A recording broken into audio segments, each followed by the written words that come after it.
of myself, talking to the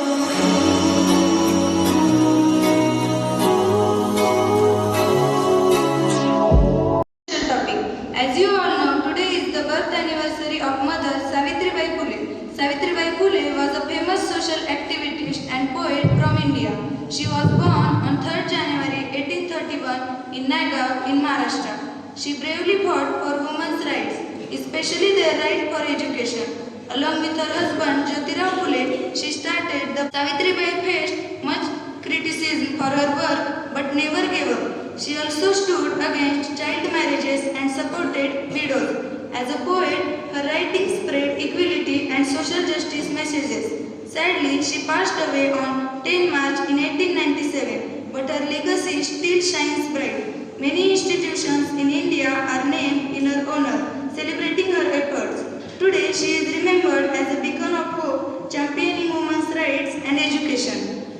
On this occasion, I want to present a poem. My poem name is O Mother Savitribai. The lamp of education that you lighted so many years earlier is enlightening millions of your daughters today. For the respect of today's woman, you sacrificed all your life, facing abuse, even dirt thrown on you, even risking your life. But you never let your ambitions turn impure by the filth of this communist society. Today, every woman of India is indebted by your sacrifice. The modern Indian woman salutes you and continues taking your inspiration. So that's all for today's special topic. Thank you and have a nice day.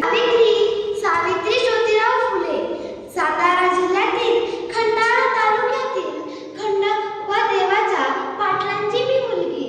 अवघ्या 9व्या वर्षी माझा विवाह ज्योतिराव फुले नावाच्या एका व्यक्तीशी झाला. हळूहळू मला कळू लागले की माझा विवाह कोणत्या साध्या व्यक्तीशी झाला नसून ऊर्जा देणारे क्रांती सूर्य ज्योतिबा रावांसोबत झालेला आहे. त्यावेळेस धर्म, जात, उच्च, नीच, स्त्री, पुरुष असा बराच भेदभाव होता. परंतु या सर्वांवर मात करणारे एकच साधन होते, ते म्हणजे शिक्षण. ज्योतिरावांच्या मनात शिक्षणाचा एकच ध्यास होता. शिक्षणाचा प्रसार करत असताना त्यांना फराद नावाच्या एक ब्रिटिश मॅडम म्हणाल्या, मिस्टर फुले, तुम्हाला जर शिक्षणाचा प्रसार करायचा असेल तर so extend your woman. If woman is educated, your home is educated.